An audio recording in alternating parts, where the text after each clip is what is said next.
계시록 12장 7절부터 보겠습니다.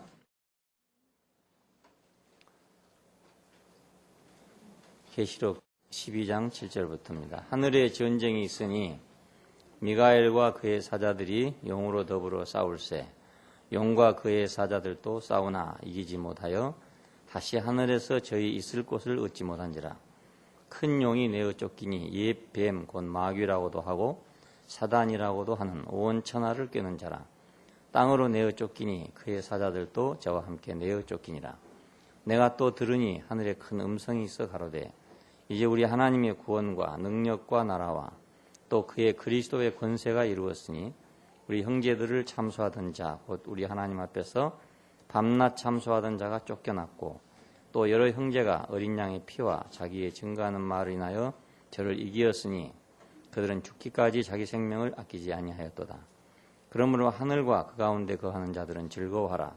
그러나 땅과 바다는 화했을진저 이는 마귀가 자기의 때가 얼마 못된 줄을 알므로 크게 분내어 너희에게 내려갔음이라 하더라. 용이 자기가 땅으로 내어 쫓긴 것을 보고 남자를 낳은 여자를 핍박하는지라. 그 여자가 큰 독수리의 두 날개를 받아 광야 자기 곳으로 날아가서 그 뱀의 낯을 피하여 한 떼와 두 떼와 반 떼를 양육받으며 여자의 뒤에서 뱀이 그 입으로 물을 강같이 도하여 여자를 물에 떠내려가게 하려 하되 땅이 여자를 도와 그 입을 벌려 용의 입에서 토한 강물을 삼키니 용이 여자에게 분노하여 돌아가서 그 여자의 남은 자손 곧 하나님의 계명을 지키며 예수의 증거를 가진 자들로 더불어 싸우려고 바다 모래 위에 섰더라. 여기까지 보겠습니다. 사내 아이를 낳은 여자에 대해서 용의 핍박이 시작이 됐습니다. 용과의 전쟁이라고 할 수가 있습니다. 용이 땅으로 내어 쫓겼다. 그런데 왜 쫓겼을까? 여기서 이제 하늘에서 전쟁이 있었다고 합니다. 미가엘과 그의 사자들이 용과 더불어 싸워가지고 그래서 결국 용은 그 군대를 이기지 못하고 땅으로 내어 쫓기더라 이런 얘기인데 그 미가엘이라는 말은 누가 하나님과 같으냐 이런 뜻이랍니다. 자, 이 미가엘 천사는 이스라엘 사람들한테 어떤 관념을 갖고 있냐면 그 이스라엘의 수호신으로 그렇게 알려져 있습니다.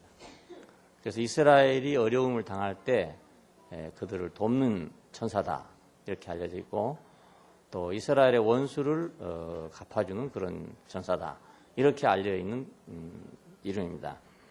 그래서 이 미가엘이 전쟁을 했다 이 말은 유태인들의 그런 오랜 관념에 따라서 하늘에서 미가엘과 그의 군대들이 용과 더불어 싸우더라 이렇게 말하고 있습니다.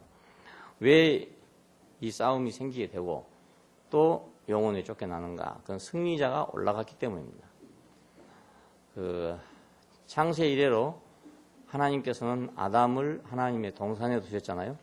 그것은 결국 하늘 보좌 우편에 뒀다 그런 뜻과 같습니다. 그런데 사람이 자기 위치를 이탈했기 때문에 그 자리를 지키지 못하고 땅으로 쫓겨난 것입니다. 자, 그러면 그 사탄은 어디 있었냐? 땅에만 있었냐? 그렇지 않고 바로 그 동산 안에 있었죠. 아담이 동산에 있을 때 동산에 와서 꼬였던 사탄은 여전히 동산 안에 있었다 하는 걸 우리가 알 수 있잖아요. 그것은 결국 하늘에 있었다 그 말입니다. 다시 말하면 하나님의 통치의 영역 안에 그가 머물고 있었다 그 말입니다. 왜 사람을 유혹하고 사람을 타락하게 했을까? 그것은 사람이 거기서 자리를 잡고 성장을 하면 자기의 위치가 없어지기 때문에 그래서 그는 사람이 성장하기 전에 속여가지고 결국은 그 보좌를 상실하도록 그렇게 한 것입니다. 그러면 사람이 땅으로 쫓겨나온 후에 그가 하늘에서 마음대로 자기 마음대로 했다 그 말이거든요. 욥기를 읽으면 그 욥이 하나님 앞에서 고난을 받은 이유가 바로 이 사단이 하나님에게 송사했다는 거예요. 당신이 뭐 별거냐? 나나 당신이야 뭐가 다르냐? 그래서 내 종 욥을 봐라. 그는 그렇지 않다. 그랬더니 그가 자기가 돈도 많고 재산도 있고 요즘 같으면 뭐 공부도 많이 했고 사회적 지위도 높고 다 살만하고 하나님이 다 그렇게 많이 만들어줬기 때문에 그게 하나님을 공경하는 거지. 만일에 그 사람에게서 모든 걸 거둬가 버리면 그래도 하나님을 공경하겠느냐, 이렇게 송사했다는 뜻이거든요. 이게 우리가 하늘에서 옛날에 그런 얘기를 했다고 생각할 일이 아니고 오늘 우리 가운데서 가만히 한번 생각을 해보세요. 예, 오늘 우리 가운데 있는 일이거든요. 누가 예를 들어서 하나님께 대해서 참된 증거가 나온다든지, 예를 들어서 참 충성을 한다든지 이렇게 하게 되면 한쪽에서 어떤 생각이 드냐면, 저기 살만하니까 그렇겠지, 돈도 있으니 저렇겠지, 지가 배고파 봐라 저렇게 나오겠나, 지가 실직해봐라 저런 소리가 나오겠나, 지가 공경에 빠져봐라 저런 간증이 나오겠나, 이 소리를 한단 말입니다. 이게 누가 한 소린가 하면 바로 욥기에 나오던 그 사단이 한 소리입니다. 예, 그 지금 있는 거예요. 이것이 지금 먼 하늘의 동화 얘기가 아니고 지금 있는 일이라고요. 그 사람은 그런 생각 갖기가 참 쉽다고요. 누가 하나님께 축복을 받으면 저거 그래도 이러니까 그러겠지 그러니까 그러겠지, 나 같은 입장에 처해봐라, 그럼 누가 하나님 찬양하겠노, 이렇게 생각한단 말입니다. 예, 이게 바로 사단입니다.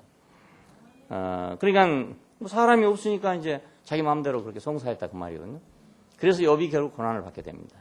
그래서 모든 재산과 건강과 이 모든 걸 잃게 되고, 마지막에는 기와장으로 자기 몸을 긁고 있는 그런 처량한 신세까지 가게 되는 이유가 바로 거기에 있습니다. 그렇게 해야만 비로소 이제 마음이 시원해지는 거예요. 그러면 그렇지, 네가 하나님 원망하지 않는다고? 내 신이도 여호와시고 주신이도 여호와시라고? 그래, 조금 더 해봐라. 그러면 네가 되겠나? 그래서 이제 욥이 마지막에는 막 나를 저주하고, 내가 안 낳았더라면 좋을 텐데 왜 나를 먹고 미역국을 마셨을까? 막 한탄을 하는 겁니다. 그때 이제 사탄은 아주 고소하게 생각하고 있는 거죠. 그러면 그렇지, 그러면 그렇지, 네가 별거라고 말이지, 이렇게 하고 있는 거잖아요. 승리자가 올라가지 않으면 그 하늘에는 여전히 그 문제가 계속 있습니다. 그래서 오늘 교회에서는 승리자가 필요합니다. 완전한 승리자가 하나님 보좌 우편에 올라가야 그때 비로소 이제 이 사탄이 쫓겨난다는 뜻입니다. 완전하게 승리를 해야. 우리의 승리가 왜 필요한가? 이 사탄을 쫓아내기 위해서 승리가 필요합니다. 그럼 하나님이 쫓아내지 왜 못 쫓아낼까? 하나님이 쫓아낼 것 같으면 진지 쫓아내죠. 그렇지 않겠어요? 하나님으로서는 쫓아낼 수가 없어요. 승리자가 없는 한 쫓아낼 수가 없어요. 왜? 아무리 내가 옳다 하더라도 증인이 없어 보십시오. 그럼 내가 옳다는 게 어떻게 증명이 되겠습니까? 승리자는 하나님에 대한 증인입니다. 하나님이 옳다는 것에 대한 증인이란 말이에요. 하나님이 우리를 창조했다는 것에 대한 증인이고, 우리를 구속했다는 것에 대한 증인이고, 우리를 승리하게 했다는 것에 대한 증인이기 때문에 그 증인이 있어야 할 말이 있지, 증인이 없으면 아무리 옳다 하더라도 할 말이 없단 말입니다. 그래서 계속 송사를 당하고 있는 겁니다. 우리가 승리자가 되지 못하면 하나님은 계속 송사를 받는다 이거. 진실하시지만 송사를 받는다 이거. 예수님 진실하시지만은 우리가 만일에 그의 증인이 되지 못하면 그분은 계속 송사를 받는 거예요. 네가 잘못했으니까 십자가에 달렸지, 응? 네가 인생이니까 십자가에 달렸지, 이렇게 계속 송사를 받는단 말이죠. 그러니까 승리자가 올라가면 그때는 이제 이 전쟁은 끝나는 전쟁이나 마찬가지예요. 미가엘은 누가 하나님과 같으냐 하는 것을 이제 가지고 전쟁하는 전쟁입니다. 그러니까 승리자가 올라가면 누가 하나님과 같으냐라고 딱 내놓으면 꼼짝 못하지만, 승리자가 없으면 누가 하나님과 같으냐 그러면 할 말이 없단 말입니다. 우리가 하나님과 사탄 하면은 생기기를 완전히 다른 지로 생각하죠. 하나님은 하얀 머리에 대머리 가지고 이렇게 쫙 생긴 그런 할아버지로 생각하고, 사탄은 막 뿔이 울퉁불퉁 나가지고 이렇게 생긴 걸 생각해요. 절대로 그렇지 않습니다. 하나님과 사탄은 모양이 같아요. 왜냐하면 영이니까 모양이 없단 말입니다. 모양이 없으니까 같은 영물인 거예요. 같은 영물이니까 구별이 안 되잖아요. 증인에 의해서만 구별됩니다. 표현에 의해서만 구별된다 그 말입니다. 자, 그러니까 그의 증인을 봐가지고 비로소 하나님은 이렇게 생겼고 사탄은 이렇게 생겼구나 이렇게 아는 거지, 증인이 없으면 하나님이 어떻게 생겼는지 사탄이 어떻게 생겼는지를 구별할 수가 없다는 뜻이에요. 그래서 승리자가 필요합니다. 오늘 우리가 그냥 교회만 다니면 되는 게 아니고 우리가 승리자가 되는 게 필요해요. 그 승리자가 된다는 것은 인간의 그 타락한 위치를 회복한다는 뜻입니다. 원래의 위치를 다시 얻는다 그 말이거든요. 이건 우리가 인권을 회복한다는 말이 됩니다. 인권을 회복한다. 세상에서도 인권을 회복한다 이런 말이 나오고 있습니다. 내가 뭐 노예로 잡혀갔다가 풀려났다. 그럼 인권이 회복됐다. 요즘 세상에서 뭐 공민권을 박탈한다 이런 말 나오잖아요. 무슨 죄를 잘못 지면은 뭐 투표권, 뭐 피선거권 이런 걸 박탈당합니다. 사람은 자기 위치에 있지 아니하면은 그 하늘의 권세를 박탈당한단 말이죠. 그 하늘의 권세를 박탈당하면 사탄에게 자기 위치를 잃어버리게 된 것이니까. 우리가 지금 싸우는 것은 혈과 육에 관한 것이 아니고 하늘의 권세 잡은 자들에 관한 것이다. 우리가 지금 혈과 육에 관한 싸움을 할 사람들이 아니라 그 말입니다.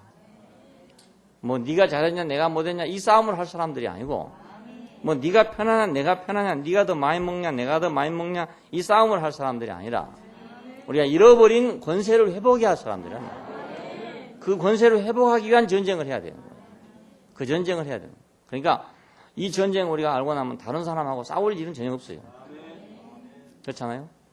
권투 선수가 저거 세계 타이틀을 놓고 지금 연습하고 있는 사람이 밤에 나가가지고 뒷골목에 가서 누구하고 싸우고 있다든지 이런 사람이 있겠어요? 그런 사람 없어요. 그 CC에서 하지도 않고 그런 거 했다 하면 그건 타이틀을 딸 수도 없고요. 그러니까 타이틀을 놓고 만일에 세계 무대에 올라가려면 오직 그 상대가 누군지 저것이 알린지 누군지 그것만 보고 연습을 해야 되지. 뒷골목에서 뭐 누구 잘못한 사람 좀 손보고 앞골목에서 뭐 좀 소리치는 놈 좀 손보고 이래갖고는 도저히 갈 수가 없어요.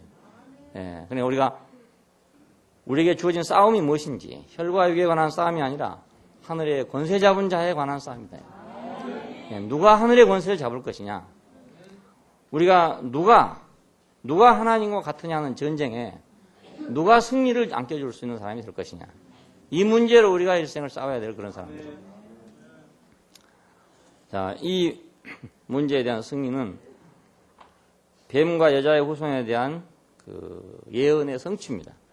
창세기 3장 15절에서 뱀은 여자의 발꿈치를 상할 것이요 여자의 후손은 뱀의 머리를 상할 것이다. 그 여자의 후손 다 여자의 후손인지 알고 보면 여자의 후손 아닌 사람이 있어요. 근데 여기서 여자의 후손이란 말은 계시록 12장에 나오는 이 사내 아이를 말합니다.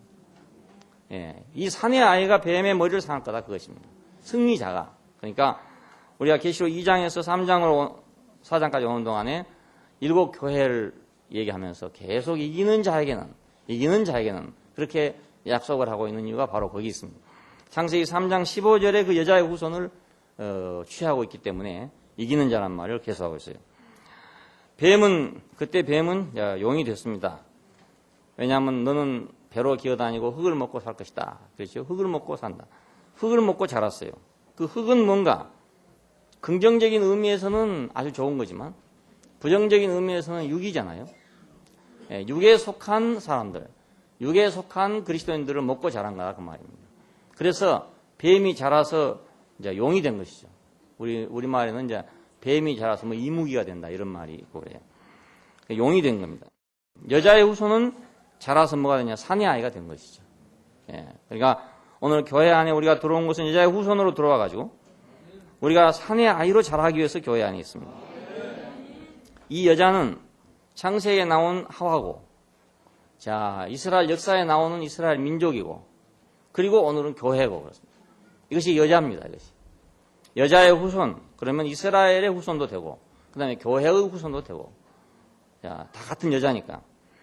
우리는 지금 남자도 있고 여자도 있습니다. 그런데 하나님 앞에서 우리는 다 여자입니다. 다 여자입니다. 자, 여자는 해산의 고통으로 아이를 얻을 것이다. 그렇잖아요? 자, 이 사내 아이를 낳기 위해서 지금 구루하고 있더라. 아주 애를 쓰고 있더라. 그럽니다. 이 말이 창세기 3장에 나오는 여자가 해산의 고통을 통해서 아이를 낳을 것이라는 말입니다. 왜 해산의 고통을 통해야만 아이를 낳는 것이냐? 그건 대적이 있기 때문에 그렇죠. 적이 있기 때문에 그 안에서 승리자가 나오려면 힘이 든다 그런 뜻입니다. 세상에 많은 유혹이 있잖아요. 세상에 많은 문제들이 있어요. 승리자가 되지 못하게 가로막는 많은 문제들이 있어요. 그 문제들이 있기 때문에 고통을 당하고 승리를 한다, 그런 뜻입니다. 그걸 벗어버리려니까. 나를 에워싸고 있는 모든 것을 떨쳐버리고 승리하려니까. 그러니까 해산의 고통이잖아요. 뱀은 흙을 먹고 자라서 용이 되고, 자, 여자는 해산의 고통을 통해서 승리자를 낳게 되고, 창세기 3장 15절의 예언이 지금 계시록 12장에 와서 성취되고 있다는 걸 의미합니다. 뱀은 옛 뱀이라고도 표현되고 마귀라고도 표현되고 사단이라고도 표현되고, 결국 온 천하를 꿰는 자다. 꿰는 자다. 그러니까 무슨 뭐 감기를 앓게 한다든가 이런 걸 사탄이 아니고 천하를 꿰는 자다. 꿰는 자. 요즘은 감기 온 데 가고도 막 사탄아 물러가라 해서 사람도 있고 그래요. 감기 귀신아 물러가라. 모르겠어요. 감기 귀신이 있는지 없는지 모르겠지만 하여간 한심하게 이럴 데 없어요. 그냥. 사탄은 그게 아니라 천하를 꿰는 자예요. 아담을 꿰는 자 아니었습니까? 네가 이것을 먹는 날에는 정녕 눈이 밝아졌어. 선악을 하는 일에 하나님같이 될 것이다. 이렇게 꿰는 자였어요. 자, 여자의 후손은 산의 아이고 어린 양의 피와 자기의 증거하는 말을 인해서 이겼다. 그랬습니다. 어린 양의 피와 자기의 증거하는 말을 인해서 이겼다. 자, 어린 양의 피로 자기 생명을 씻고, 그 다음에 자기의 증거하는 말은 그리스도입니다. 자기의 증거하는 말, 하나님을 증거하는 말인데 그 말은 그리스도입니다. 그러니까 그 어린 양의 피와 그리스도로, 그래서 이기는 자가 됐다는 뜻이거든요. 근데 이것이 왜 그렇게 애기 낳는 것처럼 어려운 것이냐? 세상이 전부 이것을 무시하는 거기 때문에 그렇습니다. 세상이 전부 어린 양의 피와 그리스도를 무시하고 있기 때문에 그 무시한 것을 내가 귀중히 여겨가지고 그 귀중히 여겨서 내가 보화를 삼는다는 것이 어렵잖아요. 남들이 다 좋아하는 건 나도 좋아하기는 쉬워요. 근데 남이 다 버리고 무시한 것을 내가 가지려면 너무너무 어렵다고요. 딴 사람들이 다 뭐 시시하다 그러고 무슨 가치가 있냐고 그러고 이렇게 한 걸 내가 그걸 보존하려면 너무너무 어렵잖아요. 예수는 지금 세상에서, 진짜 세상에서는 무시를 당하고 있는 것입니다. 그렇잖아요? 아주 쉽게 생각해 보십시오. 총이 먼저냐 예수가 먼저냐? 그러면 세상 가면 누구든지 총이 먼저라 하지 예수가 먼저 되겠어요? 총알이 쏟아지는데 예수가 살려주겠습니까? 그렇잖아요? 자, 그러니까 예수는 무시당하고 있고 총알은 높임을 받고 있고 그렇죠. 세상에서는 총알을 가진 자가 승리한 자 아닙니까? 그런 승리자에 비해서 예수의 승리를 우리가 믿고 그 승리를 따르고 그 승리를 전파하는 것이 그리스도인이란 말입니다. 그러니까 이건 해산의 고통과 같죠. 죽기까지 자기의 목숨을 아끼지 않았다는 게 혼을 얘기합니다. 자기 혼을. 푸스케라는 자기 혼의 목숨을 버렸다 이건. 죽기까지 버렸다. 이건 자기 생각을 다 버렸다 이겁니다. 혼의 목숨은 주로 생각입니다. 생각. 그 세상의 생각, 내 생각, 그 생각을 내가 다 포기했다 이겁니다. 오직 그리스도만 존귀하게 여기고 다른 건 다 포기했다 이런 데. 다 포기했다. 생각으로 하면 우리는 12번이라도 하루에 계속 예수를 배신하죠. 생각으로 하면. 왜냐하면 계속 무시하는 거예요. 생각으로 하면. 왜냐하면 세상만 보기 때문에, 세상을 보기 때문에 세상을 보는 생각으로 예수를 생각하면 그 정말 뭐가 되겠나. 뭐 아무 능력도 없고 뭐가 되겠나. 이 생각이 당장 돌아오잖아요.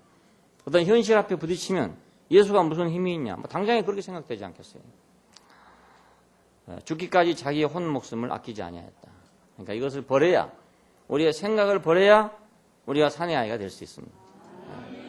세상의 상식에서 오는 우리의 생각을 버려야. 그래서 이제 용이 쫓겨나니까 하늘과 그 가운데 거하는 자들은 즐거워하고 땅에 거하는 자들은 화가 있다 그럽니다. 그 용이 있을 동안까지 계속 이런 그 투쟁이 있었고 용이 있을 동안까지 늘 유혹과 송사와 이런 것들이 늘 있었는데 용이 쫓겨나고 나면 이제 그게 없어진단 말이에요. 우리 세계 안에서 용이 쫓겨나면 그 송사가 없어져요. 그 늘 송사 있는 지대에서 왔다 갔다 하면서 좀 밝았는데 어느 날 또 좀 어두워졌다. 어느 날은 내가 주님을 위해 살아야 된다고 생각했는데 어느 날 가면 아이고 주님만 위해 살다가는 안 되겠는데 또 이렇게 된단 말입니다. 자, 이거 어디서 하냐면 지금 하늘의 권세를 아직 못 찾아가지고 용이 아직 안 쫓겨났다 그 말이죠. 그러니까 용이 그냥 그대로 있다 이거는. 용이 있는 한은 계속 그 문제가 나올 거 아닙니까? 그러니까 참 이 교회도 다니려니 좀 쉽지 않고 어렵구나. 야, 처음에 와서 보니까 참 편안하고 좋은 것 같더니 점점 들어가려 할수록 점점 어려워지네 이게 이상하게. 뭐 버릴 게 이렇게 많노? 뭐 이런 생각이 들 수도 있어요. 사실은 뭐 버릴 게 아니고 그게 사실 쓸데가 없는 것인데 그 막 이걸 버리려면 너무 아까운 것 같고 이런 생각해가지고 뭘 이렇게 버릴 게 많노 이런 생각이 난단 말입니다. 용이 있기 때문에 그렇습니다. 용이 계속 송사를 하기 때문에 우리가 갈 길은 분명한데 인생의 길은 분명한데 용이 송사를 자꾸 해요. 세상을 가지고 자꾸 송사를 한단 말이에요. 돌로 떡을 만들어 먹어라. 천하만국을 가져봐라. 성전 꼭대기에 뛰어내려봐라. 자꾸 송사를 한단 말이에요. 너 그래봤자 죽으면 그만 아니야. 에? 뭐 자꾸 이런 송사를 계속 한단 말이에요. 자, 그러니까 편안할 수가 없잖아요. 근데 이제 하늘에 거하는 자들은 즐거워하라. 이것은 그 용이 떠났다 이겁니다. 이제 용의 영역에서 벗어났다 이거예요. 비행기가 이륙할 때 보면은 막 상당히 힘이 듭니다. 그리고 위태롭고 그래서 전부 안전벨트 매세요 뭐 어쩌고 해서 합니다. 왜냐하면 그 어떤 기층을 뚫고 나가야 되기 때문에 그 기층 안에 있을 때까지는 비행기가 위험해요. 잘못하면 떨어지고 막 흔들리고 그렇거든요. 근데 어느 정도를 올라가고 나면 그때는 바람이 없어지기 때문에 조용해지게 됩니다. 그러면 이제 안전벨트를 끌어도 됩니다. 뭐 그리고 음료수도 공급해주고 이렇게 합니다. 편안해졌기 때문에 그 안전지대로 올라갔다 이런 뜻입니다. 그러니까 우리도 어느 단계만 넘어가면 용의 송사가 없어지니까 아주 쉽고 편안해요. 근데 그걸 안 가고 밑에서 바짝바짝 하다 보니까는 말이지. 오늘은 이랬다 내일 저랬다 그러고 말이지. 자꾸 왔다 갔다 해가지고 이게 예수 믿기 어렵네 이렇게 된단 말입니다. 예, 그 올라가면 아주 쉬운데 말이에요. 그 무거운 비행기가 사람 싣고 짐 싣고 그래가지고 공중에 떠 있는 거 보면 신기하잖아요. 흔들리지도 않고 조용하게 떠 있어요. 바람이 없으니까요. 독수리가 공중에서 유유히 날아가는 것처럼 용이 없는 지대에 올라가면 우리는 즐거워할 수밖에 없고 아무 문제가 전혀 없다고요. 근데 땅에 거하는 자들은 화가 있다. 왜? 용이 땅으로 내려갔으니까. 근데 용하고 같이 살아야 되는 거죠. 그러니까 하늘과 그 가운데 있는 자들은 누군가? 이 사람들은 이기는 자들이잖아요. 보좌 우편에 올라갔으니까. 여기 보니까 아이를 삼키고자 하더니 여자가 아이를 낳은 이는 장차 철장으로 만국을 다스릴 남자아이라. 하나님 앞과 보좌 앞으로 올려가더라 그랬어요. 이제 올라갔으니까 용이 없는 곳으로 갔다 이 말입니다. 이건 하늘에 속한 자들이기도 합니다. 올라간 자들이기도 하고 땅에 거한 자들은 누구냐? 아직 이기지 못한 자들이란 뜻입니다. 이거 세상 사람을 말한 게 아니고요. 아직 이기지 못한 자들. 남은 자손 이렇게 말했어요. 남은 자손. 자, 이건 남성 복수니까 이기려고 하는데 아직 못 이긴 사람들을 말합니다. 이기려고 하고 있는데 아직 못 이긴 사람. 이 말을 찾아보면 좀 부족하단 말이 있어요. 나머지란 말이 부족하단 말이 있습니다. 부족하다. 그러니까 이기려고 하고 있는 중인데 아직 좀 부족하다 이런 뜻입니다. 아직 좀 부족하다. 자, 교회는 우리가 볼 때 이기는 자가 올라가면 다 이기는 자가 되기 위해서 지금 가고 있죠. 가고 있는데 아직 부족한 사람도 있단 말이에요. 우리가 밭에 가보면 곡식이 막 익어 갑니다. 이거 가는데 앞에 익은 곡식이 있고 뒤에 익은 곡식이 있고 계속 익어 갑니다. 가을이 오면 지금. 그냥 먼저 익은 곡식은 먼저 가고 다음 곡식들은 지금 조금 부족해요. 아직 익으려면 조금 멀었단 말입니다. 그럴 때 서리가 올 수도 있잖아요. 갑자기. 예. 그럴 때 그만 태풍이 와버릴 수도 있고요. 미리 익은 것은 그냥 복간으로 싹 들어갔는데 하나님 보호자 앞으로 올라갔는데 조금만 더 기다리면 될 텐데 그만 태풍이 와버렸다 그겁니다. 그럼 망쳐버리고 말잖아요. 이번에 제 지역을 대추가 많이 열렸어요. 근데 해마다 열리기는 많이 열리는데 따는 해가 있고 못하는 해가 있습니다. 왜냐하면 그 해에 이제 태풍이 오냐 안 오냐에 따라서 바람이 불어버리면 대추야 떨어져라 이렇게 되잖아요. 그러니까 다 떨어져 버리고 바람이 안 불면 거의 고스란히 익습니다. 금년에는 태풍이 오기는 왔어도 우리가 살고 있는 지역에는 바람이 안 불었어요. 그러니까 대추가 고스란히 익었죠. 네, 고스란히 익었습니다. 바람만 안 분다면 좀 부족한 것도 그때가 되면 다 익을 수 있어요. 근데 꼭 바람이 안 불어한 법이 없단 말입니다. 그러니까 어느 날 바람 불어보면 왕창 떨어져 버리는 겁니다.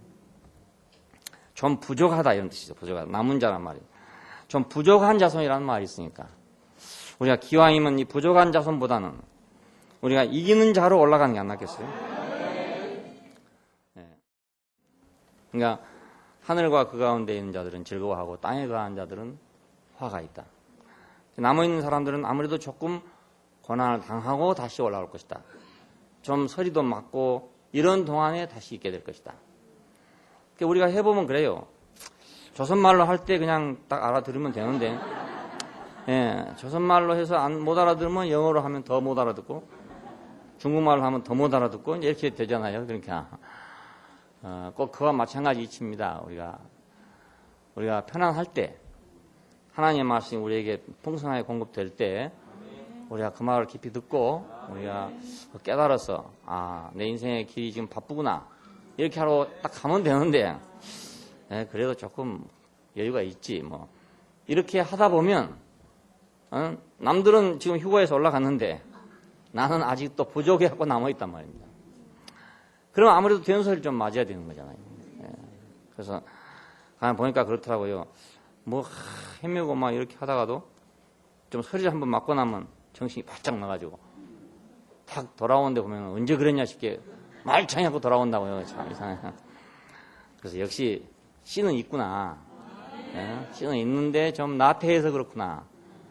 이런 생각이 들어요. 씨는 맞는데 좀 나태해서 그렇구나. 너무 안일하게 대처하고 있다가 그런 일 당하는구나. 그러니까 기왕이면 그렇게 안 하고 하면 좋은데 꼭 그렇게 하고서 그때야 정신이 바짝 나야 되겠나. 그러기 전에 미리 깨달으면 얼마나 좋은가. 하나님의 복음이 전파되고 있는 이유는 가만 놔두면 다 어차피 있긴 익어요. 이게 있는데, 뭐, 서리 맞고, 눈 맞고, 이렇게 할까 봐서. 그래서 하나님 말씀 전한 거잖아요. 그렇잖아요? 네, 말씀 안 전해도 죽을 때 되면 사람이 다 한 번씩 깨달아요. 죽을 때 되면 나는 흙이구나. 다 알아요. 다 알고, 내 인생 공수의 공수구나. 다 알고요. 안 가르쳐줘도 다 알아요. 죽을 때 되면. 근데 하나님 말씀을 왜 전하는가? 그럼 죽으라고 놔두지 왜 전하는가? 죽기 전에 그것을 깨달으라고 말씀을 전한 거란 말입니다. 예, 그래야 쓸모가 있을 거 아닙니까? 예, 그러니까 좀 부족한 이 상태를 가리켜서 남아있는 자들이라고 합니다. 남아있는 땅에 거하는 자들. 그래서 이 사람들은 이제 이 뒤에 보면 알겠지만 소위 대환란이라는 그 3년 반의 기간 동안을 겪는다. 예, 그 환란을 겪어야 비로소 다시 올라가게 된다. 두 번째 휴거에 올라갈 것이다. 용이 여자를 핍박하더라 그럽니다. 땅으로 쫓겨났고 여자도 어디로 갔냐? 광야 자기 곳으로 갔다. 독수리의 두 날개를 받아가지고 광야 자기 곳으로 갔다. 왜 독수리의 날개를 받아갖고 갔다 했냐면 이것도 역시 고사에 있는 말입니다. 이스라엘 역사에서 이스라엘 백성을 두 날개로 독수리의 날개로 애굽에서 이끌어냈다 하는 말이 나옵니다.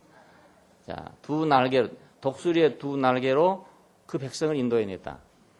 자, 여기서 독수리의 두 날개를 받아가지고 광야 자기 곳으로 갔다. 그렇죠? 애굽에서 독수리의 두 날개로 광야로 왔고, 지금 또 이 여자도 독수리의 두 날개를 받아가지고 광야로 갔다.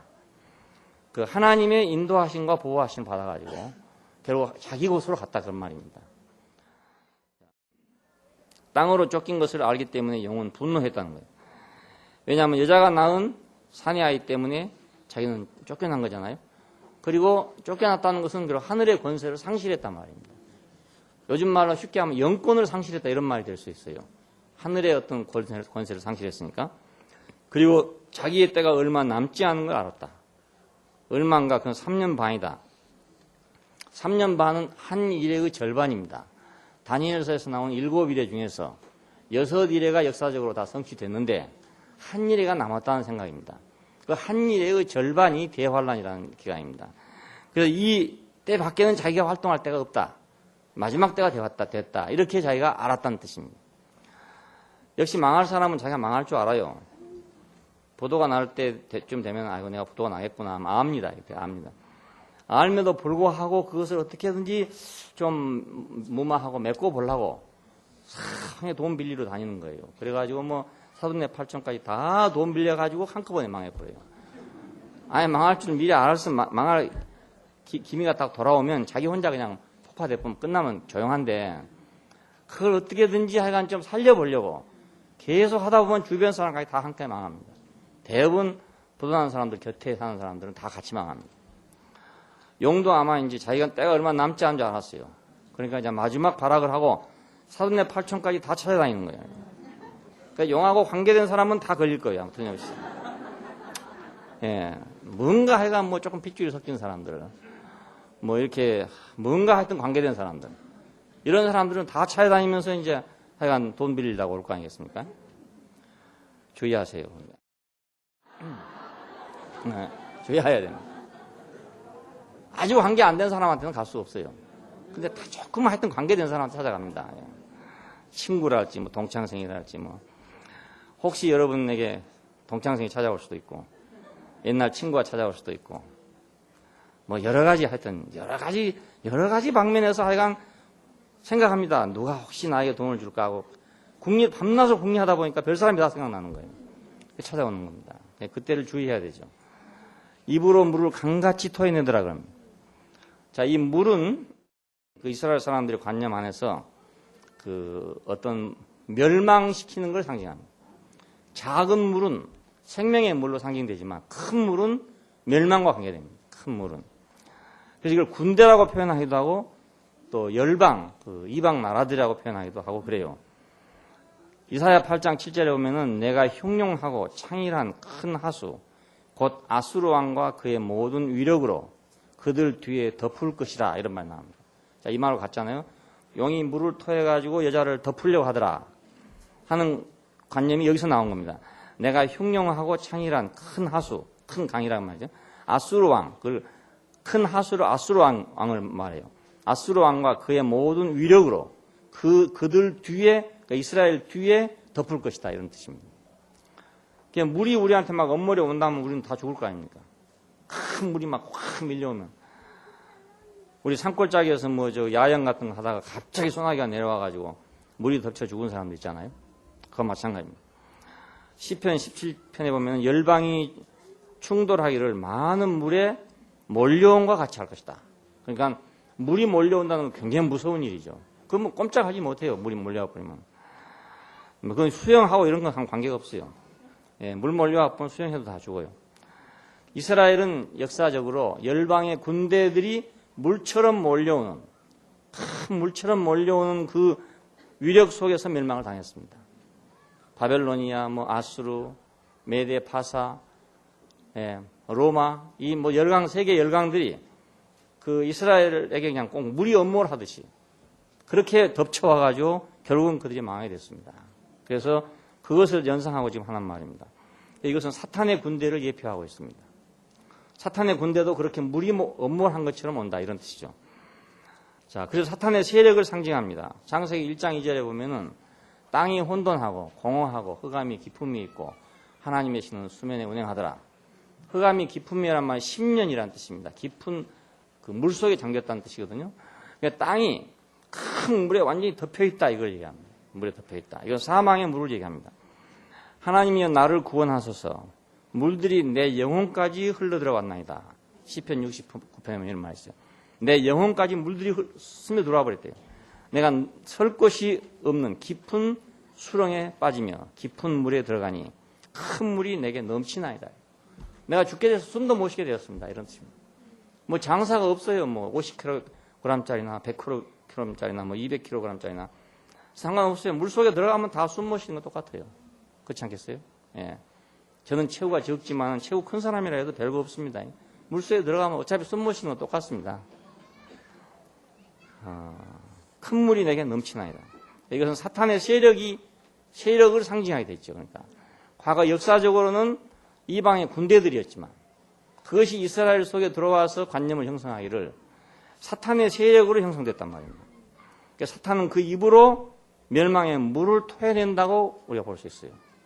사탄이 어떻게 그러면 이스라엘은 군대가 와서 엄몰에 와서 망했지만 자 어떻게 사탄은 사람을 그런 물속에 잠겨 넣는가? 그 입으로 물을 토하더라는 거예요. 입으로 토해낸 것이 뭡니까? 그것이 말 아닙니까? 입으로 토해낸 것이 말. 네, 입으로 토해낸 건 말이잖아요.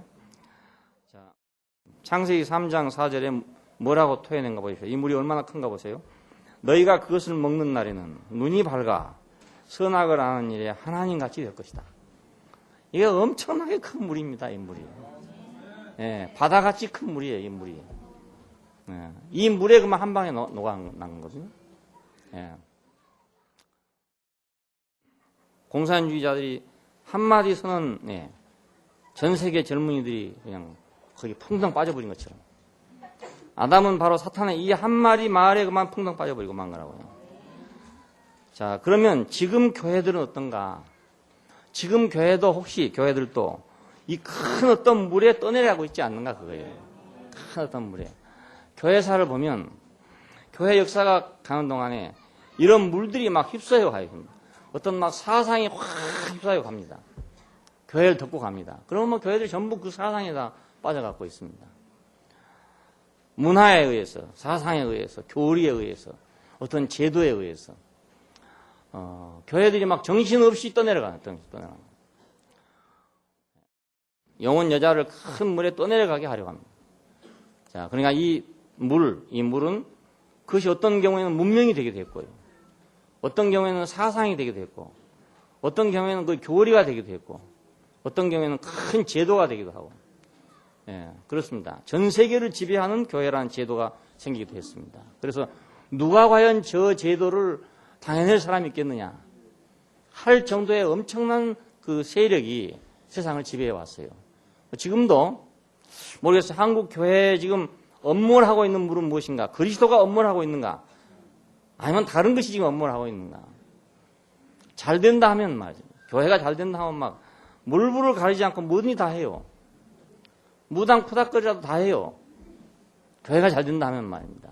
그러니까 그 교회를 잘 되게 한다, 부흥하게 한다, 크게 하게 한다, 확장하게 한다 하는데 한데 어떤 물이 막 확 밀려 들어온 것 같아요. 예, 그래서 용이 토해낸 물에 휩싸여 지금 떠내려가고 있는 상태다. 이건 떠내려가고 있는. 하나님이 마치 바다가 엄몰한 것처럼 우리가 엄몰에 온다면, 그리스도가 만약 우리에게 그렇게 엄몰에 온다면 그 얼마나 큰 축복이겠어요. 생명의 물이 교회를 밀고 간다면 얼마나 큰 축복이겠어요. 그런데 용이 토해낸 물이 교회를 밀고 간다면 그 교회들이야말로 정말 불행한 교회들이 되는 거죠. 오늘날 저는 볼 때 교회들이 좋은 것도 많고 시간이 많이 있음에도 불구하고 어떤 그 세기에 흐르는 또 흐름에, 큰 흐름에 막 밀려가는 것 같아요. 전체적으로 밀려가는 것 같아요. 이건 용이 토해낸 물입니다. 자, 그런데 다행히도 땅이 여자를 도와 그 입을 벌려 용의 입에서 토한 강물을 삼켜버리더라 이겁니다. 이것은 어디서 나온 말이냐면 그 지진이 나서 땅이 갈라지니까 모든 걸 삼켜버리더라 하는 말이 나옵니다. 그 잘못된 향을 들이던 사람들이 땅이 갈라져서 그들을 다 삼켜버렸다는 데가 나옵니다. 그러니까 땅이 입을 벌려서 그 물을 삼키더란 말은 땅이 갈라져서 물이 다 삼켜지던 그때의 상황을 생각하면서 하는 말입니다. 땅만 갈라진다면 아무리 많은 물이 온다 하다가 한꺼번에 싹 들어가 버리고 말겠죠. 그렇잖아요? 예, 이번에 뭐 미국에 홍수 나가지고 그 해일 나가지고 덮쳐버린 도시, 그 물이 덮쳐가지고 뭐 안 빠져나가고 몇 달 걸린다 하더라고요. 근데 그 땅만 갈라졌으면 쏙 들어가 보고 말 거 아니겠어요. 땅만 입을 벌린다면 그냥 순식간에 다 들어가 버리고 말 거라. 땅이 입을 안 벌려주니까 그렇죠. 땅이 여자를 도와 그 입을 벌려서 용의 입에서 토한 강물을 삼키더라. 땅은 흙입니다. 여기서 땅은 흙입니다. 근데 부정적인 의미로는 세상 나라 혹은 육 이런 걸 상징하고 있어요. 성경에서. 근데 긍정적인 의미로는 이것이 인생의 재료지요. 예, 흙을 취해서 사람을 만들었으니까. 그리고 하나님 나라의 기반이죠. 땅이 있어야 될 거 아닙니까? 그래서 아브라함에게 땅을 약속합니다. 내가 내게 지시할 땅으로 가라. 땅을 약속합니다. 그리고 이것이 시편에 오면 그리스도의 풍성을 상징하게 됩니다. 왜? 땅에서는 많은 것이 나오잖아요. 오곡 백화가 다 나오잖아요. 그러니까 땅은 풍성한 건데 그 풍성은 결국 그리스도의 풍성으로 이렇게 상징이 되고 있어요. 그러니까 이거 우리가 종합해서 볼 때 결국 땅은 우리가 타락함으로 인해서 부정적인 것이 됐지 원래는 긍정적인 것이구나. 원래는 교회를 위한 것이구나. 원래는 사람을 위해 있는 거구나. 하나님은 땅에서 사탄을 멸하고 그의 거처를 마련하려고 하고 있습니다. 제가 하늘 위에다가 성전을 지으려는 게 아니고 땅 위에다가 자기의 거처를 마련하려고 합니다. 왜냐하면 사람이 땅 위에 사니까, 땅 위에 사는 사람 안에다가 자기의 거처를 마련하려고 하니까 하나님은 땅을 확보해야 될 거 아닙니까? 자, 그래서 좋은 땅이라는 말이 나왔습니다. 내가 내게 지시할 땅으로 가라. 그래서 이스라엘 백성들은 400년 동안 애굽에 살면서 이 좋은 땅에 대한 상상을 하고 산 것입니다. 그 좋은 땅, 그 땅은 얼마나 좋은 땅인가. 젖과 꿀이 흐르는 땅이다. 이렇게 묘사를 했잖아요. 이것이 바로 가나안 땅이고, 가나안 땅에 들어가서 그 농사를 지었어요. 농사를 짓고 왕국을 세웠어요. 얼마나 풍성한 것입니까? 광야에서 아무것도 없는 데서 그냥 만나나 맨날 내려온 거 먹고 단조로운 식사만 하고 있다가 가나안 땅에 갔을 때 이제 뭐 쌀도 나오고 보리도 나오고 콩도 나오고 녹두도 나오고 팥도 나오고 오만 거 다 나오잖아요. 그 풍성을 생각할 때 풍성하다 안 했겠습니까? 예, 한 가지 양식만 계속 먹다가 우리가 아무리 쌀이 좋다 하지만 쌀만 계속 씹어 먹고 있다가 한 며칠만 먹어도 그냥 질릴 거예요. 틀림없이 며칠만 먹어도 왜 이렇게 단조로운가, 먹을 거 이거밖에 없는가, 이런 소리가 나올 거 아니겠습니까? 옛날에 우리가 엑스플로 칩사 때 여의도 광장에 갖다 놔두니까 처음에는 빵 주니까 뭐 좋다고 뭐 감사합니다, 뭐 부름받아 나서니 뭐 어디든지 가오리다, 뭐 무엇이라도 좋습니다 하더니 말이에요. 두 끼, 세 끼 계속 삼립빵 주니까 막 원망이 나오기 시작하는데 감당할 수 없게 원망이 나오더라. 그런 사람들이 이제 뭐 오만 거 풍성한 뷔페 식당에 갖다 놓으면 얼마나 풍성하게 보이겠어요. 그래, 좋은 땅, 이것은 그리스도의 풍성을 상징하도록 그렇게 관념이 형성됐어요. 자, 그러니까 땅은 부정적인 의미로만 쓰여진 게 아니고 긍정적인 의미로 쓰였다. 결국 사내 아이가 휴거되면, 다시 말하면 우리가 우리 인권을 찾으면, 사람이 사람의 위치를 찾으면 땅은 그 사람을 돕기 위해서 만들어진 것이고 사람을 살게 하기 위해서 만들어진 것입니다. 그러니까 땅은 당연히 여자를 돕는 게 당연하잖아요. 자, 이 땅은 우리에게서 제1환경입니다. 인간에게서. 그럼 우리는 어떤 환경이 왜 나를 괴롭게 하나? 왜 나를 이렇게 못 살게 하나? 이렇게 생각하기 때문에 괴로운 거 아니겠어요? 그런데 내가 인간의 위치를 회복에 찾으면 환경이 왜 이렇게 괴롭게 하나? 이게 되는 게 아니고 왜 이렇게 환경이 나를 도와주노? 응? 이리 가도 도와주고 저리 가도 도와주네. 참 이상하네. 전에는 환경이 간데마다 나를 괴롭게 하더니 왜 지금은 간데마다 나를 도와주는 거? 이래 된단 말입니다. 사람도 간데마다 왜 나는 사람 못 만나가지고 사람 떡이 없어, 인떡이 없어가지고 간데마다 괴롭게 하는 사람만 만나노? 이렇게 됐단 말이에요. 그런데 사람이 자기 위치로 딱 바꿔지면 간데마다 사람이 다 자기를 돕는 사람만 나오는 거예요. 예, 완전히 바꿔지는 거예요. 그러니까 그 사람들이 그래서 그랬던 게 아니고 내가 어째서 그랬던 거죠. 내가 어떻게 되다 보니까 간데마다 적이 생기는 거라. 내가 어떤 사람이 되면 간데마다 나를 괴롭게 하는 사람이 생겨요. 나를 씹는 사람이 생겨. 요즘 말로 하는 말. 예. 질근질근 씹어가지고 괴롭게 하는 사람이 생겨요. 꼭 나를 괴롭게 하기 위해 태어난 사람들인 것처럼. 그래서 나는 가끔가다 그런 얘기 합니다. 세상에 누가 너를 괴롭게 하려고 태어난 사람이 있겠냐? 무슨 할 일이 없어서 너만 괴롭게 하려고 그 사람이 태어났겠냐? 사실은 그 사람이 자기를 괴롭게 하려고 태어난 게 아니고 자기가 지금 어떤 자리가 지금 이탈되어 있기 때문에 그래서 그 사람이 나를 괴롭게 한 것으로 여겨지게 된단 말입니다. 그러니까 내가 내 위치가 회복되면 당연히 그 사람, 그건 땅이에요, 땅. 예, 나의 제1 환경이니까. 가장 친한 사람 아닙니까? 먼 데 있는 사람이 나를 괴롭히는 게 아니거든요. 나를 가깝게 하고 있는 사람이 괴롭히는 것이니까. 그래, 그 가깝게 하는 사람이 나를 돕게 된단 말이에요. 사내 아이가 휴거되니까 땅이 여자를 돕더라, 그겁니다. 땅이 여자를 돕더라. 인권이 회복되면 땅은 사람을 위해서 있습니다. 인권이 회복되면 땅은 사람을 위해, 환경은 우리를 위해서 있습니다. 생육하고 번성하여 땅을 정복하고 지배하라. 땅에 충만하라. 그러잖아요. 그것은 네가 환경을 지배하게 된다 그 말입니다. 환경을 다스리게 될 것이다. 자, 그래서 이런 용은 더 이상 할 방법이 없으니까 이제 바다 모래 위에 서가지고 전쟁을 준비하더라 그겁니다. 땅이 여자를 도우니까 어찌 할 방법이 없어가지고 자기의 이제 마지막 방법을 동원하고 있는 거죠. 바다 모래 위에 서더라. 용이 분노했다 이랬는데 이것은 충격을 받았다는 뜻입니다. 지금까지는 땅이 자기를 도와왔어요. 예? 땅이 자기를 도왔어. 왜? 사람이 사람 노릇을 못하니까 땅이 사탄을 도와왔단 말입니다. 근데 갑자기 땅이 그만 여자 편이 돼가지고 여자를 돕더라 이겁니다. 그래서 충격을 받았다. 분노했단 말이에요. 충격을 받았어요. 안 그렇겠습니까? 내 친구인 줄 알았더니 갑자기 어느 날 적이 돼버렸다. 충격이 됐다. 충격이 됐다. 분노하게 됐다. 그래서 여자의 남은 자손들을 이제 대적하기 위해서 바다 모래 위에 서게 됐습니다. 이건 바로 자기 땅이니까 그렇죠.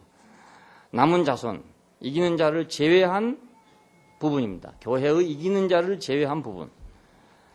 영원 창세 이후로 계속해서 이 여자를 대적해 왔죠. 하와를 대적했죠. 그래서 선악과를 먹였죠. 이스라엘을 대적했죠. 그래서 그들을 우상숭배하게 하고 결국 망하게 만들었죠. 그 다음에 교회를 대적했죠. 그래서 교회를 변질되게 만들었어요. 왜곡되게 만들어버렸습니다. 교회는 교회인데 그리스도보다 다른 것이 더 소중한 것으로 만들어버렸어요. 오늘 많은 교회가 있어요. 분명히 하나님을 믿고 있고 성경을 믿고 있고 모든 걸 다 가지고 있어요. 근데 무엇보다도 그리스도가 소중한가? 그렇지 않단 말입니다. 그리스도 이외의 더 다른 것이 더 많이 소중해졌어요. 이렇게 변질시켜 나갔어요. 이것이 용의 계략이라는 것입니다. 근데 여기서 하나님의 계명을 지키고 예수의 증거를 가진 자들이라고 말합니다. 여자의 남은 자손들을. 그러니까 이 사람들은 전혀 이방 사람이거나 세상 사람을 말한 게 아니죠. 대환란에 관한 말도 세상 사람을 가리켜 말한 말이 아닙니다. 이건 교회를 가리켜 말한 말입니다. 하나님의 계명도 있고 예수의 증거도 가진 자들이에요. 근데 아까 말한 대로 이기지 못한 자들이다. 이건 좀 부족한 자들이다. 이건 부족한 자들이다. 자, 이 사람들이 바로 교회를 구성하고 있습니다. 교회를 구성하고 있는 이 속에서 이기는 자가 나오는 거라고요. 그렇죠? 여자의 몸에서 아기가 나오듯이 교회를 구성하고 있는 구성 요원들은 누구나 다 하나님의 계명을 지키고 예수의 증거를 가진 사람들이에요. 그 가진 사람들 속에서 승리자가 나온다 그런 뜻입니다. 그러니까 승리자가 나가고 나니까 이제 남은 사람이 남았을 거 아닙니까? 그 사람들하고 이제 대적을 하려고 남았다. 그러니까 우리가 늦게 가면 빨리 못 가면 늦게 가면 더 많이 당한다. 사탄에게 더 많이 당한다 이런 얘기입니다. 더 많이 당한다. 빨리 가버린 사람은 그냥 빨리 끝났는데 조금 지연시킨 사람은 더 많이 당하고 간다. 왜? 여자의 남은 자손을 대적하고 있으니까. 계속 대적하니까. 어차피 계속 대적할 거기 때문에 어차피 떠나지 않으면 안 돼요. 계속 대적하니까. 그러니까 빨리 떠나는 사람이 이기죠. 빨리 떠나는 사람이. 문청거리고 있으면 그만큼 손해예요. 바다 모래 위에 섰더라고 그럽니다. 이 바다는 뭔가? 이건 사탄의 세력을 말합니다. 용의 처소고. 이사야 27장 1절에 보면은 바다는 용의 처소라고 되어 있어요. 자, 계시록 마지막에 보니까 바다도 다시 있지 않더라 그랬죠. 용의 처소가 없어졌다 그 말입니다. 용의 처소가 없어졌다. 이스라엘 사람들한테 바다는 그 사망을 의미합니다. 그리고 죄악을 의미하고, 이건 사탄의 세력을 의미하고, 용의 처소를 의미해요. 그리고 모래는 뭔가 그 사탄의 작품이죠. 그러니까 바다가 왔다 갔다 하는 동안에 생긴 것이 모래 아닙니까? 바다가 부서지고 바다가 부딪히고 하면서 돌을 부셔가지고 모래를 만든 거니까 바다의 작품이고, 이 바다의 작품은 그 사탄의 작품이고, 그것은 무수하고, 모래라는 뜻은 무수하다는 뜻이거든요. 자, 이 바다는 요한계시록 22장에 나오는 생명의 강과 대조되고, 그죠? 보좌로부터 흐르는 생명의 강물이 있었죠. 그것과 대조되고, 모래는 무엇과 대조됩니까? 아브라함의 그 헤아릴 수 없는 자손과 대조가 되잖아요. 너의 자손을 하늘의 별과 같이 땅의 모래, 바다의 모래와 같이 많게 하겠다 했습니다. 하나님의 백성도 모래와 같이 많을 것이고 사탄의 백성도 모래와 같이 많을 거기 때문에 바다 모래 위에 섰다는 말은 이제는 이제 다른 데서는 전쟁을 해봐야 하늘에서도 전쟁에서 졌지요. 땅에서도 전쟁에 졌지요. 그럼 어디로 갑니까? 그 다음엔 바다 쪽으로 갔다. 자기 있는 코너로 지금 몰려가는 셈이죠. 쉽게 말하면. 자기 코너, 자기 그 뭐라고 말합니까? 그 그라운드, 자기 그라운드로 가야 유리하니까 그쪽으로 지금 밀려갔다 이런 뜻입니다. 사탄은 점점 자기 곳으로 밀려가고 있습니다. 자기가 유리하기 위해서. 그러니까 그런 곳으로 가면 갈수록 전쟁은 더 치열해질 거라는 건 당연하잖아요. 왜냐하면 개도 자기 집에 오면 훨씬 싸나워지거든요. 자기 주인이 있고 막 이래 보면 말입니다. 조그마한 개도 말이 큰 개한테 막 대들어요. 그러니까 이렇게 되면 이제 쥐도 고양이한테 되든다 이런 때가 되는 겁니다. 예, 이것이 마지막 환란입니다. 예, 쥐가 질 줄은 알지만, 쥐가 망할 줄은 알지만, 그래도 쥐가 죽을 바에는 고양이 한번 물고 죽자. 이런 식이 될 거 아니겠습니까? 그런 시대가 돌아오면 우리가 여간 조심 안 해갖고는 상처를 받을 것이다 이겁니다. 예, 전쟁하기 위해서 지금 올려오는 거니까요. 교회는 오늘 하늘의 성분으로 구성되어 있습니다. 그렇지만 세상에 위치합니다. 그래서 전쟁이 있게 마련입니다. 자, 우리가 위치상으로 보면 땅 위에 있고, 구성상으로 보면 우리는 육을 여전히 가지고 있어요. 여전히 인간이라고요. 인간성을 가지고 있어요. 아담의 성분이 우리한테 전혀 없는 게 아니고 다 있단 말입니다. 그리고 성분상으로 봐도 우리는 아직 섞여 있는 거잖아요. 그러니까 전쟁이 불가피하죠. 여기서 우리가 주정을 뽑아내듯이, 맑은 술을 뽑아내듯이 그렇게 좋은 술을 뽑아내야 되는 거라고요. 좋은 술은 어떤 술이냐면 다시 증류하고 다시 증류하고 다시 증류하고 그렇게 할수록 좋은 술이 되는 거예요. 뭐 꼬냑이니 뭐 위스키니 뭐 이런 거 하는 것이 뭐냐면 2벌, 3벌 술이에요. 쉽게 말하면. 예, 포도주를 다시 증류하고 맥주를 다시 증류하고 이래서 만들어 놓은 거거든요. 그러니까 더 증류를 할수록 술은 더 좋아지고 더 깨끗하고 뭐 술 먹고 나면 깨끗하게 깬다더라고요. 예, 먹고 나면 뭐 안 좋은 술은 먹고 나면 이제 머리도 아프고 골치도 아프고 이틀 사흘씩 아프고 이러는데 이제 좋은 술은 그때는 팍 반딱 취했다가 싹 사라져버리고 언제 술 먹었냐 싶게 깨끗해진다더라. 예, 그건 증유 과정이 많다 이 말이에요. 증유 과정이 많다. 그러니까 우리도